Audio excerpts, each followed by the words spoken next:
Salam sejahtera saya ucapkan kepada kita semua dan salam wacana firman. Apa kabar kamu semua? Baik. Oh, syukur.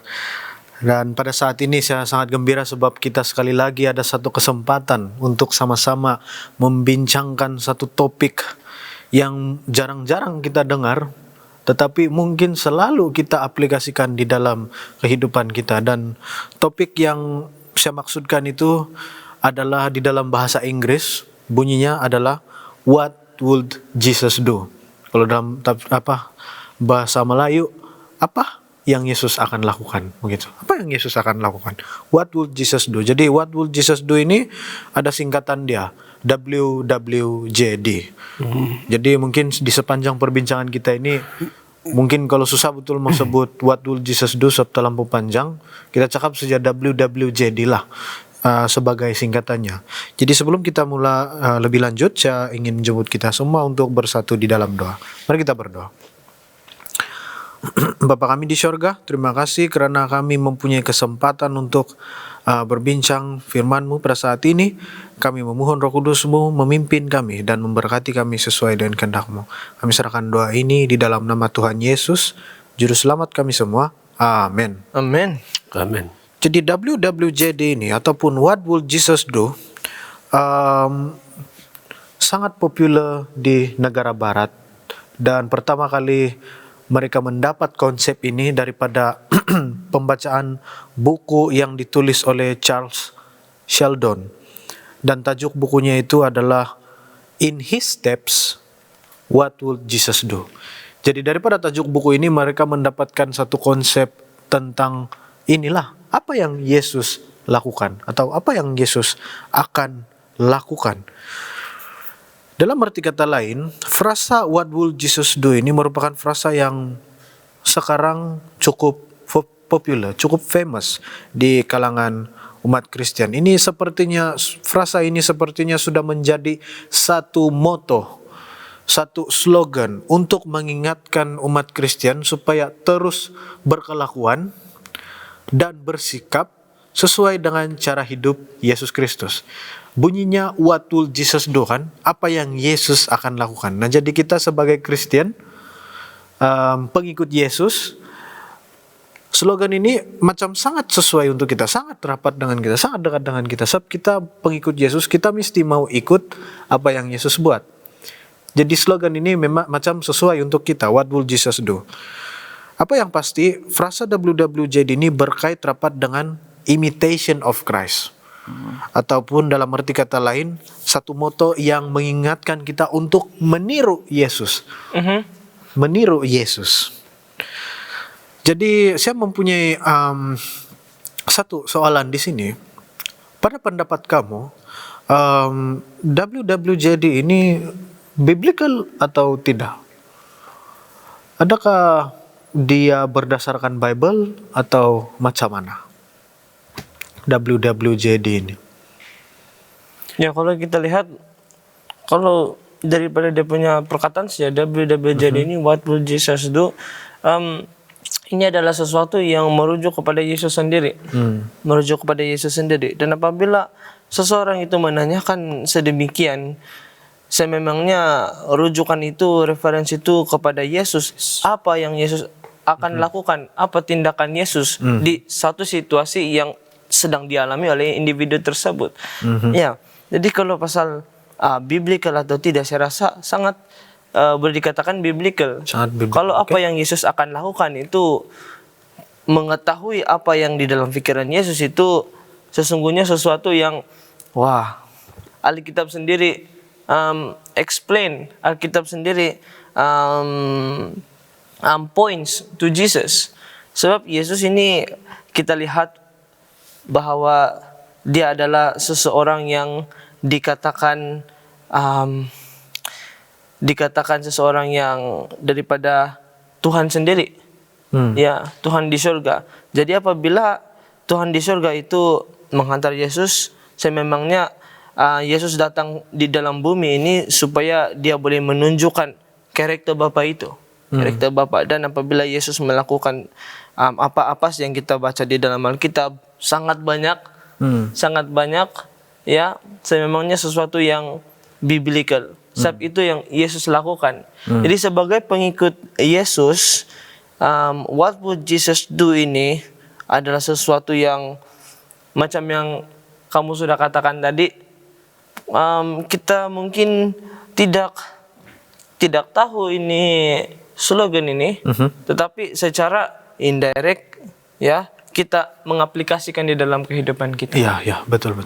Saya lihat juga WWJD ini wujud karena mungkin anggapan ataupun kesadaran bahwa apa yang Yesus lakukan ketika dia di bumi dahulu sebagai manusia, flesh, dengan apa yang manusia berdosa juga alami. Jadi sebagai manusiawi Yesus, itu yang dia lakukan ataupun apa yang dia lakukan ketika dalam pelayanan adalah sesuatu yang membawa ataupun hal-hal yang boleh kita lihat sebagai cara untuk secara singkat pergi ke surga. Iya, untuk mendapat keselamatan. Karena Yesus melakukan pelayanan dengan itulah yang dilihat dan seharusnya dijadikan contoh. Jadi saya melihat sebagai slogan ini sebagai satu cara bagaimana supaya kehidupan kita sebagai manusia berdosa itu boleh mengikuti footstep Jesus untuk mungkin setiap apa yang dialami, situasi yang kita alami sebagai manusia di atas muka bumi ini pada waktu ini.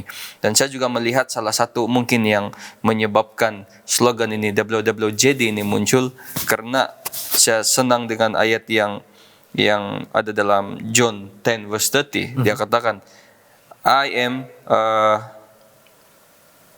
and my Father are one.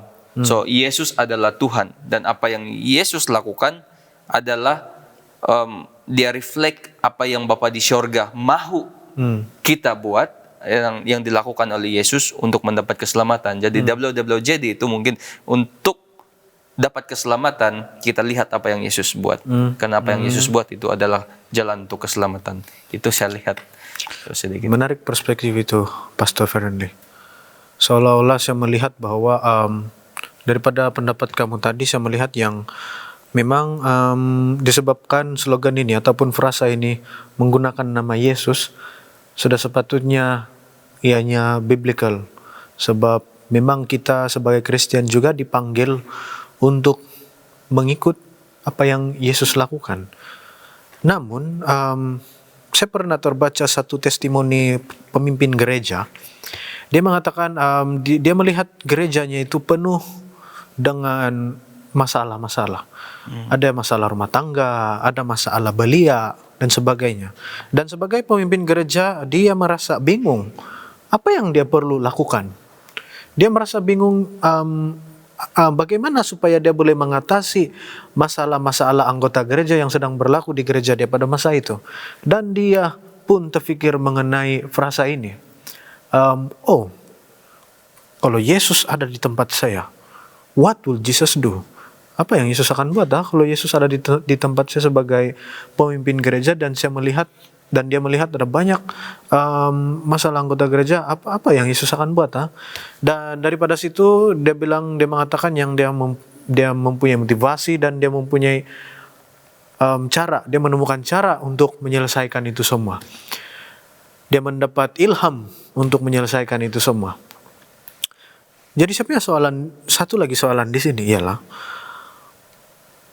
kalau kita sering mengaplikasikan WWJD ini di dalam setiap aspek kehidupan, tidak kira kita ini sebagai ibu bapak, sebagai anak, sebagai belia, sebagai anggota gereja, sebagai pekerja mungkin, kalau kita coba mengaplikasikan WWJD ini setiap masa, macam kalau ada satu situasi yang membuat kita dilema, apa Yesus buat WWJD? Serius gitu. Adakah itu satu perkara yang perlu dibendung atau perlu diteruskan untuk dilakukan? Saya pikir kita akan lihat kepada konteks juga. Sebab kalau kita simply ambil itu sebagai cara kita untuk membuat keputusan akan apapun yang kita lalui di dunia ini, ada hal-hal tertentu yang mungkin kita tidak nampak secara langsung apa yang Yesus buat mengenai satu-satu hal. And so the whole situation bagi saya perlu melalui proper exegesis. Oke. So maksud saya bukan exegesis dokumen ataupun sebagainya. Kita perlu melihat kepada exegesis kehidupan. Oh. Maksudnya kamu lihat kepada kehidupan itu apa yang kita hadapi. Basically practical theology lah kan. Dan lihat kepada prinsip yang sama dengan apa yang Yesus buat. Ya. Nah, bila saya lihat seperti itu kan, apa yang Yesus buat adalah ada hal-hal tertentu yang dia rujuk kepada perjanjian lama juga. Dan when we look at that perjanjian lama, di sana kita boleh melihat some of the principles yang boleh kita buat dalam apapun situasi. Dan pada hari ini kita mempunyai perjanjian lama dan perjanjian baru, maka kita akan buat perjanjian baru. Walaupun dia tidak langsung berkaitan dengan apapun tindakan Yesus di buku Injil. Sebab kita melihat itu hanya, buku Injil itu hanya ada 4 saja ya. Itu saja yang kita lihat dalam contoh kehidupan Yesus kan. Ya. Tetapi lebih daripada itu kita melihat tulisan Paulus dan tulisan nabi-nabi yang lain. Ya, ya. Saya pikir one of the way yang kita boleh katakan, okay, what would Jesus do? He would surely be looking at the principles, and then we go following that juga. I think that is one way yang kita boleh do it safely. You know, in a way instead of apa Jesus buat, tidak jumpa apa, I don't see anything what related to this. Then kita start to panic yang tidak nampak apa Yesus buat di sini. Ya. But then we know exactly this refers to the scripture. Saya melihat lagi daripada apa yang dikatakan oleh Pastor Gerard tadi, macam kalau kadang-kadang kita ada mungkin kecenderungan ataupun tendensi untuk melimitkan slogan ini kepada apa yang Yesus buat sahaja, bukan kepada apa yang Alkitab katakan. Saya melihat macam ada isu di situ. Kalau kita cuma menaikkan ataupun cuma sentiasa memberikan perhatian kepada slogan ini, macam di dalam setiap situasi kehidupan kita selalu terfikir, what will Jesus do? What will Jesus do? Macam kita punya pikiran terlimit kepada Injil saja. Sebab Injil sejak ada tulis pasal kehidupan Yesus, bagaimana pula dengan yang tulisan-tulisan yang lain? Nah, jadi saya sangat berterima kasih lah kepada Pastor Gerard tadi karena dia membuka pikiran kita yang kita, kalau kita mau refer kepada slogan ini, kita refer kepada cara Yesus melihat Bible. Dia refer to the scripture. Jadi kita pun perlu refer to the scripture juga as a whole. Kamu ada apa-apa tambahan daripada isu ini? Ada 2 kan, kita percaya tentang revelation, yaitu general revelation dan special revelation. Ya, special revelation ini sesuatu yang sangat dia adalah sesuatu yang paling cukup, paling perfect untuk memberitahu kita tentang kebenaran Yesus dan juga kebenaran untuk keselamatan kita dan sebagainya, cara hidup kita, principalities yang perlu kita ambil. Saya tertarik dengan apa yang sudah dikatakan Dr. Gerard tadi, bahwa adakah kita harus mengikuti apa yang Yesus buat sahaja? Sudah tentu iya, ya, daripada perkara-perkara yang seharusnya kita boleh lakukan sebagai manusia pada hari ini. Tetapi kita perlu melihat konteks, ya. Tetapi di dalam Yohanes 14 ayat 12 mengatakan, sesungguhnya aku berkata kepadamu, sesiapa yang percaya kepadaku akan melakukan apa yang kulakukan, malah pekerjaan lebih besar lagi, karena aku pergi kepada Bapa. Saya melihat ini adalah sesuatu yang Yesus ingin katakan kepada kita, bahwa pekerjaan yang dia sudah lakukan itu tidak berhenti di sana. tetapi harus diteruskan, yaitu untuk untuk memberitahu tentang kebenaran dan juga tentang the kingdom of God. Ya. Dan sememangnya bukan setiap situasi kita boleh mengaplikasikan ataupun kita limit kepada apa yang Yesus sudah buat pada ketika itu. Saya mau lakukan.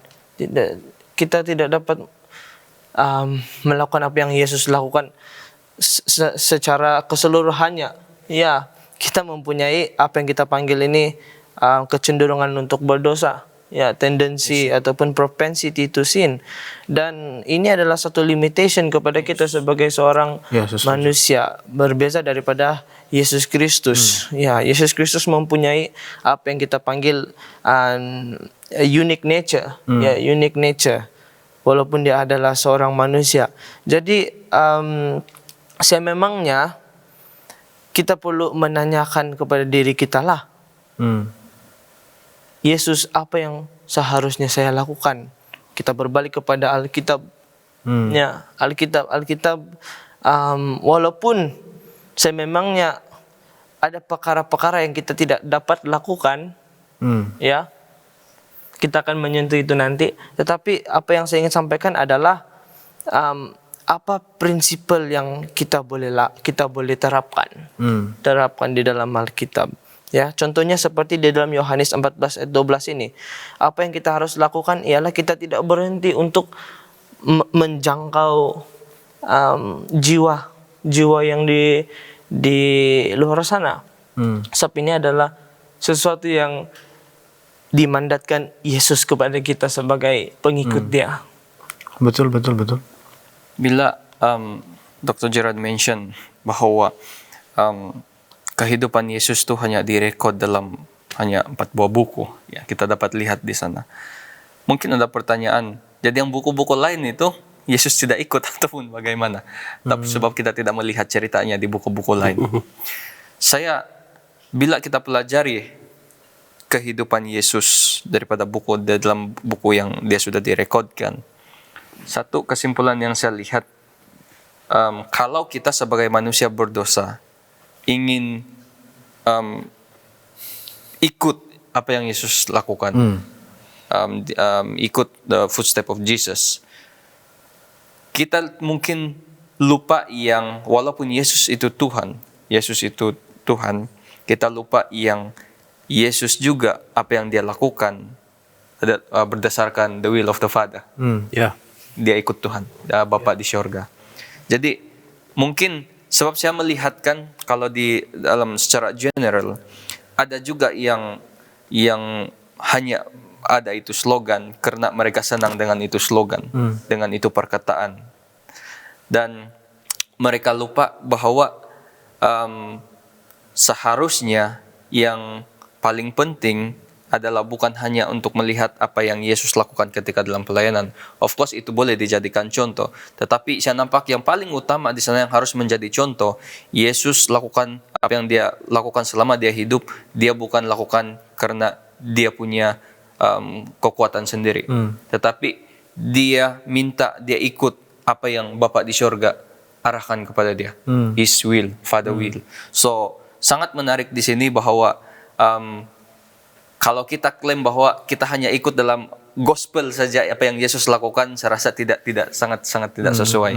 Karena apa yang ditulis dalam satu buku Alkitab itu juga adalah daripada Bapa dan Yesus praktikkan di dalam kehidupan dia. Jadi kalau kita lihat hanya yang kita nampak cerita yang Yesus lakukan itu saja, hanya itu saja yang kita coba consider. Saya rasa kita macam berada dalam satu mangkuk yang bouncing sana saja, tidak kemana-mana. Betul. Saya teringat pula tadi sementara kamu bercakapkan, kalau kita lihat kepada konteks dan kepada ayat-ayat yang jelas mengatakan bahwa inilah yang kamu ikut saya, kata Yesus. Mungkin ya kalau kita sempitkan mengenai what would Jesus do, saya berpikir tadi yang kalau semua pergi Saraburi, yang semua buat naik kereta kah jalan kaki? Apa? You get what I mean. Lepas itu kalau kamu itu yang ada parit, what should I do? pergi ke laluan yang kering kah ataupun Ya, pas. Ya, betul. terus ya. And so that I mean that the point yang disebut di sana adalah yang expose dengan Pastor Ferlin sudah sebut tadi, yang what they are doing is the work of the Father. Itu pekerjaan Bapa dia punya will of God dan sebagainya. It's not about him, it's not about his convenience, tapi apa nama tu, pekerjaan itu. And I think that is where I think the perspective of that idea Ya. menurut Kristus Iya. hari ini. Oke. Oh, sangat menarik perkongsian kamu. Sebab yang menjadi isu saya lihat ini, apabila orang itu kerap mengaplikasikan WWJD di dalam setiap aspek kehidupan, saya rasa itu satu perkara yang serius lah. Sebab macam yang Pastor Gerard, situasi yang dikongsikan oleh Pastor Gerard tadi, mau pergi Saraburi, naik kereta atau jalan kaki. Sedangkan naik kereta pun mau dekat 1 jam kali mau pergi sana. Apalagi kalau jalan kaki. Jadi dia kalau semua situasi pun mau coba apply WWJD, saya rasa itu macam kurang relevan, kurang sesuai. Seperti mana yang kita boleh dapat dari kurang sesuai dengan prinsipal Alkitab yang kita boleh lihat. Itu adalah isu kalau orang terlalu mengaplikasikan WWJD di dalam kehidupan mereka. Bagaimana pula kalau mereka dari kamu memberi pendapat tadi, tiba-tiba ada satu soalan yang melekat dengan minda siapa? Dia sangat menyokong WWJD. Sangat betul WWJD. Katakan orang ini sangat menyokong WWJD. Tetapi bila disuruh melibatkan diri di dalam pelayanan, tidak mau. Tapi kalau kita melihat di dalam Injil, kita melihat banyak pelayanan Yesus buat. Dia sangat sokong WWJD, tetapi ketika orang gereja minta derma, dia tidak mau. Tapi dia sokong WWJD. Macam mana dengan yang ini? Ini boleh lihat kurang komitmen dalam WWJD atau macam mana? Daripada saya punya observation lah, dan pendapat saya, apabila seseorang ini melakukan sesuatu, dia akan sentiasa berbalik kepada diri dia. Adakah dia mau lakukan atau dia tidak mau lakukan? Ya. Kalau itu semangat ada, bagus. Ya. Bagus. Semangat ada. Tetapi itu perlakuan ataupun itu tindakan adakah akan diteruskan? Kalau kita pikir tentang apa yang Yesus akan lakukan, ya, apa yang Yesus akan lakukan, kita akan sentiasa berbalik kepada pikiran kita. Yesus akan lakukan ini. Tetapi berbalik lagi kepada diri sendiri, maukah saya lakukan itu? Jadi itu willingness di sana perlu wujud. Saya nampak macam yang kamu sudah perkatakan tadi, kamu bilang pelayanan Yesus itu berterusan. Berterusan. Tetapi apabila berbalik kepada manusia, terutama kita sekarang, kemungkinan ada saja yang kita mau lakukan, ada saja yang kita tidak mau lakukan, based on our convenience. Ya, macam yang Dr. Dira cakap tadi. Jadi saya melihat bahwa pekerjaan Tuhan ini, the work of God ini adalah sesuatu yang memang tidak akan berhenti. Sebab ini adalah kehendak daripada Tuhan. Apa yang disuruh Tuhan, apa kemahuan Tuhan, the work of God. Tetapi sebagai manusia, the work for God ini, pekerjaan untuk Tuhan ini boleh saja berhenti. Itulah kenapa kita perlu berbalik kepada diri kita. Iya, itulah kenapa Yesus tidak pernah berhenti dalam pelayanan dia. Ya, dia sentiasa meneruskan pelayanan dia sebab dia ada willingness dan dia sanggup mati dan semua yang dia lakukan itu adalah the work of God. Dia sanggup, dia willing untuk melakukan the work of God. Tetapi macam mana pula dengan situasi kita untuk melakukan the work for God? Macam yang kamu cakap tadi, tentu saja dia akan macam tentu saja saya bilang sememangnya akan ada itu persoalan dalam diri dia. Macam saya tidak mau lakukan ini. Saya tidak mau bagi apa yang saya ada. seperti begitu. So ada limitation dia, saudara Jeff. Ini work for God ini ada limitation dia, sangat banyak limitation dia. Tapi the work of God ini adalah sesuatu yang abadi, tidak akan berhenti. Saya lihat bila seseorang yang mengklaim bahwa dia bersetuju dan memegang tu prinsip WWJD, tetapi tidak melakukan satu pun hal yang berkaitan dengan WWJD. Saya lihat dia sebagai contoh, kamu Kristen, tapi hanya atas nama Kristen. Tidak ada tindakan ataupun tidak ada perbuatan yang menunjukkan bahwa kamu mengasihi Yesus sebagai Kristen. So bila seseorang itu klaim bahwa dia adalah seorang yang setuju dengan WWJD, tetapi keberatan untuk melakukan seperti mana yang sudah di-explain oleh sahabat Ekswati tadi, mungkin tidak mau membantu, sedangkan dia boleh membantu, dia tidak mungkin ada keinginan untuk turut serta di dalam pelayanan. I think dia masih kurang memahami prinsip sebenar WWJD. Dia masih tidak melihat apa yang Yesus lakukan dan dapat lakukan, yang mana dia boleh jadikan contoh. I think dia tidak melihatlah apa yang Yesus lakukan ketika dalam pelayanan dulu. Sebab kalau kita lihat sebagai satu contoh, Yesus mengajar kita untuk, kalau kita lihat di dalam Alkitab, Yesus bilang, berbantulah yang miskin, apalagi dia menyuruh kita untuk melakukan pelayanan, make a disciple, itu semua yang Yesus lakukan. Dan sebagai orang yang benar-benar mahu mengikuti footstep Jesus ataupun apa yang Yesus lakukan, saya ingat orang ini sepatutnya tidak ada masalah untuk lakukan terlibat secara langsung di dalam pelayanan. Mungkin ada masalah lah di sana dari segi konteks pemahaman dia mengenai WWJD. Sebab seharusnya kalau dia paham, dia tidak akan ada alasan untuk tidak terlibat dalam apa-apa pelayanan. Betul. Macam yang disebut oleh Yakobus juga kan, dia mempunyai kepercayaan iman dalam satu-satu hal itu, tetapi iman dia tidak ada buah, tidak bekerja, tidak ada buah. Betul. Ya, Jeff, kalau saya nampak ini kan, macam yang Pastor cakap tadi, Pastor Ferlini cakap tadi, Pastor Gerard, nampaknya ini Kristen yang sebagainya adalah seorang Kristen yang hidup atas nama saja, nominal. Ya. Dan ini adalah sesuatu cabaran yang dihadapi oleh setiap umat manusia, setiap umat Kristus. Ya.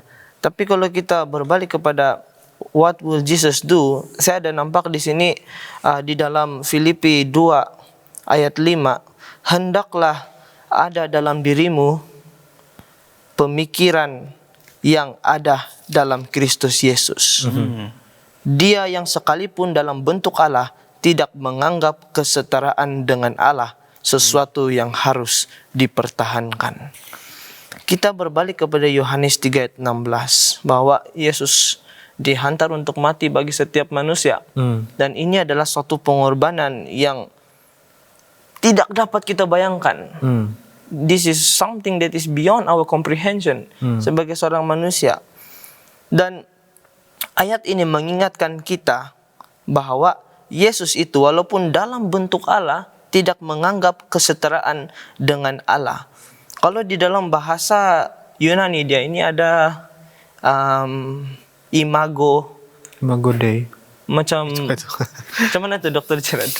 Iya. Apa description dia yang kalau yang saya ingat ya, description dia itu apabila walaupun Yesus itu ada gambaran Tuhan itu, tapi dia sanggup untuk meninggalkan dia punya glories of heaven, fellowship of God, mungkin worship of the angels, dia tinggalkan itu semua supaya dia dapat datang ke bumi ini untuk menyelamatkan manusia.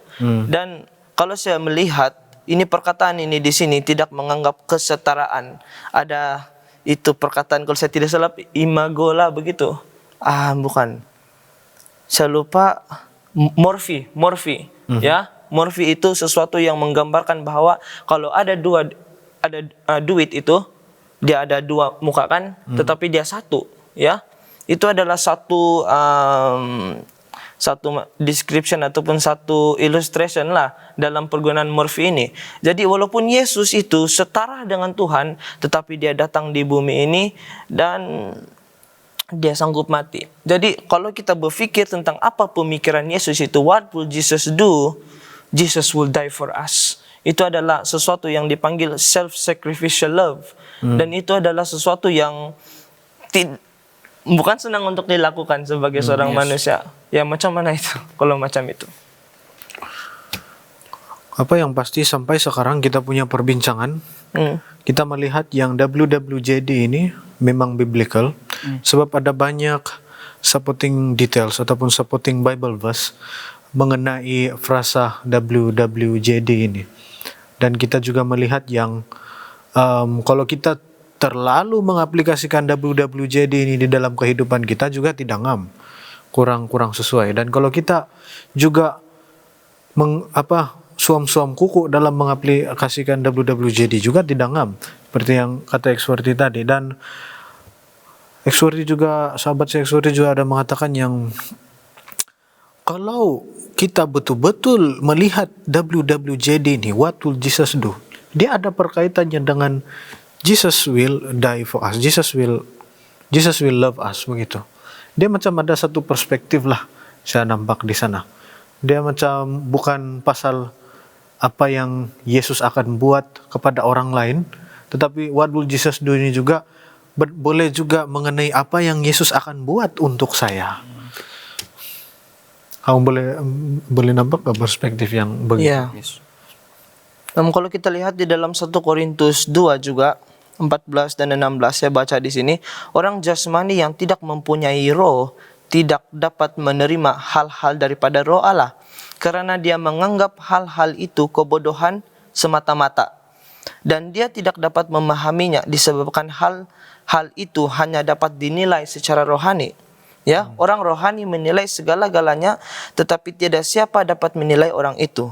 Di dalam ayat yang 16 ini saya rasa sangat menarik, sebabnya siapakah yang mengetahui fikiran Tuhan? Ya, siapakah yang berupaya menasihatinya? Dan sentence yang terakhir, namun demikian kita mempunyai fikiran Yesus. Oke, amen. What Jesus think ataupun what will Jesus do di dalam ayat ini. Tapi saya rasa Dr. Gerard mengetahui, dapat kasih memperluaskan di sini ini. Saya cuma tertarik dengan apa yang kamu sebut tadi mengenai the mind of Christ yang kamu sebut dalam Filipi 2, dan juga ada berkaitan sedikit dengan ayat tadi. Tetapi the mind of Christ is important sebab apapun yang kamu buat itu kan dia berasal daripada hati. Hati kamu ada intention untuk melakukannya, dan dia akan keluar dalam tindakan dan perbuatan. So bila kita menggunakan hal ini ataupun cara ini, what would Jesus do, bertanya, kita akan berpikir the mind of Christ apa di sana. Dan kalau kamu lihat dalam Filipi 2 tadi, the mind of Christ is humility, humbleness. Dan humbleness dia itu go to such a big extent sehingga dia menjadi hamba dan mati. Ada pengorbanan dia di sana. Itulah dia. Apapun kalau kita melakukan, pikirkan untuk melakukan apa yang Yesus lakukan, itu extent dia. Di mana kita bukan melakukan sesuatu, again, I would say not for our own convenient, tetapi for the sake of the work of God, for the sake of the kingdom of God. Jadi bila kita fikir selanjutnya mengenai ini, mungkin bagus juga kalau kita spend time untuk melihat apa yang disebut oleh Alkitab yang boleh kita tiru. Amin. Mengenai ini. Betul. Dalam Alkitab, Yesus bukan semuanya, tetapi ada antara yang kita sudah sebut tadi dalam Filipi, dalam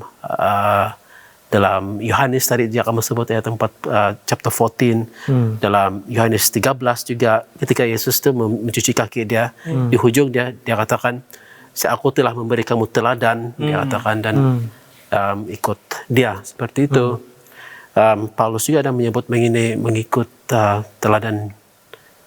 teladan Kristus. So I think it is better to me lah, better untuk melihat kepada direction tersebut, instead of being so apa namanya Narrow. di confine dengan itu perkataan, oh what would Jesus do, what would Jesus do. Yeah. Sometimes when you make decisions, ethical decisions kadang-kadang, ethical decisions, one of the way yang biasanya orang buatkan adalah what would Jesus do. Kau buat ethical decisions, but then that is not the only area yang kita kena consider when we make ethical decisions. There are so many biblical principles yang boleh kita ambil daripada perjanjian lama, daripada tulisan Paulus, dan of course dia punya demonstration itu kamu lihat dalam life of love yang Yesus buat. What kind of action yang dia akan buat, because of that love kita melihat apa yang Yesus lakukan di sana. So if we really want to follow Jesus, what kind of love we have, what kind of humility, humbleness we have, so that we can act in accordance to what Jesus buat. Nah, satu lagi yang kamu ada sebut tadi itu mengenai the nature of Christ, kan ada divinity dia, ada humanity dia. Yes. Nah, kita sama dengan Kristus dari segi humanity dia. This is the part where we are looking at, and principles of love yang govern dia punya tindakan-tindakan itu. Because sebab dia punya relationship dengan Tuhan dan sebagainya, but that's the principle of love. Di sana boleh. Amin. Jadi daripada perbincangan tadi saya melihat yang biarpun secara originalnya WWJD ini secara originalnya adalah satu slogan untuk manusia imitate Christ, meniru Tuhan. Tetapi daripada perbincangan ini saya mendapati bahwa WWJD ini dia bukan macam setakat meniru Yesus, tetapi mempelajari sesuatu yang baru daripada dia juga. Dia macam dia ada satu skop yang luas.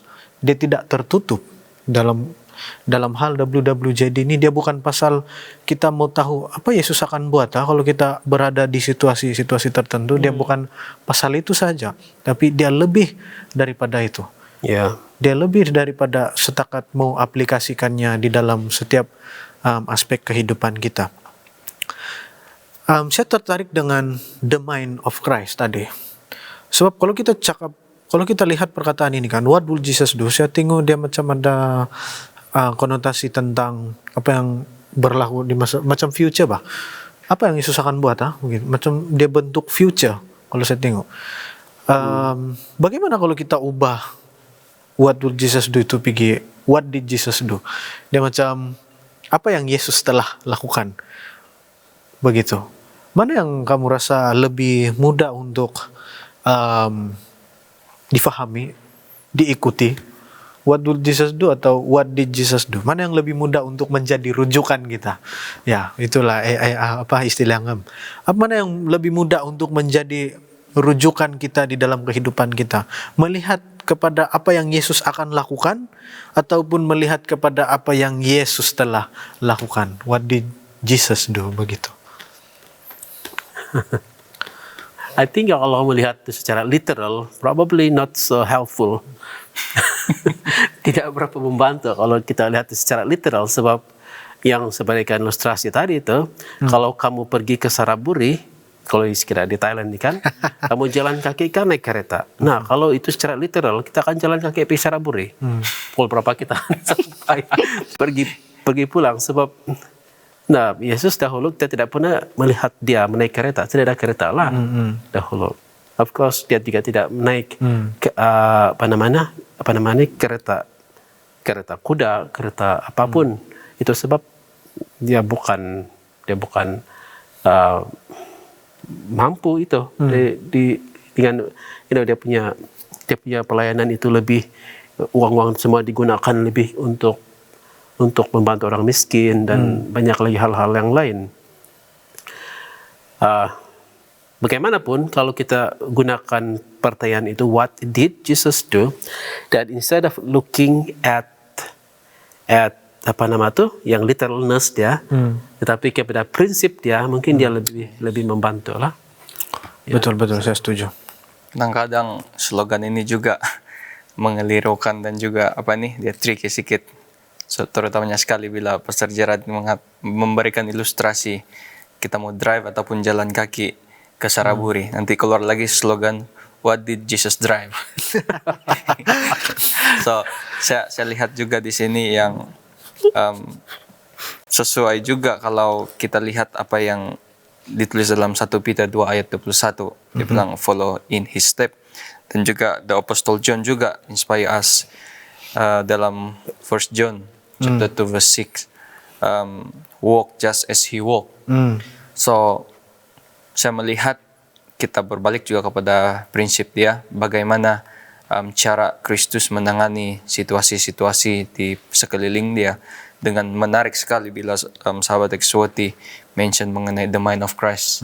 Walaupun kita tidak boleh menjadi seperti Tuhan, of course memang kita tidak boleh, tetapi dengan mind of Christ, saya rasa dengan persekutuan kita dengan Yesus, kita punya humbleness yang memang sedia untuk dipimpin, kita boleh membuat keputusan yang saya lihat daripada contoh apa yang Yesus lakukan. So semuanya bergantung juga kepada kita, bagaimana kita memahami itu WWJD dan kita punya relationship juga dengan Tuhan, sangat penting. Betul. Jadi sepanjang tadi saya telah mempelajari, dan saya percaya kita juga semua mempelajari juga yang WWJD ini, sungguh pun dia satu slogan yang sangat populer, sangat famous, terutama sekali di negara barat. Dia tidak sesuai untuk diaplikasikan di dalam setiap aspek kehidupan kita. Kalau di tempat kita, mungkin kita tidak pakai frasa WWJD ini, tetapi kita sering mengaplikasikannya di dalam kehidupan kita secara tidak langsung. Saya masih ingat lagi dulu ada satu preacher datang ke Sabah dan dia preach, dan dia membagi satu panduan tentang bagaimana menjaga hari Sabat, dan dia mengatakan satu panduan untuk menjaga hari Sabat dengan baik ialah apa yang Yesus buat semasa hari Sabat. Jadi secara tidak langsung konsep itu ada, biarpun WWJD ini mungkin kurang menular di tempat kita di Sabah, tetapi konsep itu masih ada. Kita sering tertanya-tanya apa yang Yesus akan buat kalau kita berhadapan dengan situasi-situasi tertentu. Nah, jadi dalam perbincangan tadi kita mempelajari bahwa WWJD bukan boleh diaplikasikan semuanya di dalam setiap situasi. Dan WWJD dia tidak bersifat sempit atau kecil, tetapi skop dia sangat luas. Dia bukan saja mengenai apa yang Yesus akan buat untuk orang lain, tapi dia juga mengenai apa yang Yesus akan buat untuk diri kita. Dia juga mengajar kita, dan WWJD ini juga bukan pasal apa yang kita boleh lihat daripada perbuatan Yesus sahaja, tetapi dia juga perlu berkaitan dengan prinsipal-prinsipal di dalam Alkitab. Bukan pasal apa yang Yesus akan buat saja, tapi pasal apa yang Alkitab katakan juga. Jadi begitulah luasnya WWJD yang sudah kita bincangkan itu sebentar tadi. Dan saya juga melihat yang kalau dari segi kehidupan Kristiani kita ini, kita janganlah terikat dengan WWJD atau WDJD itu. Kita patut terikat kepada prinsipal Alkitab lah di dalam kita menjalani kehidupan Kristen kita. Jadi saya begitu berterima kasih dengan segala pendapat dan perkongsian kamu semua. Saya berharap kita sudah mempelajari benda yang baru pada hari ini, dan biarlah itu terus menjadi pedoman hidup kita. Amin. Sebagai menutup perbincangan kita, saya meminta Pastor Gerard. Mari kita berdoa bersama. Bapa di surga, terima kasih ya Tuhan, sebab kami mempunyai seorang yang telah memberikan teladan sempurna bagi kami pada hari ini.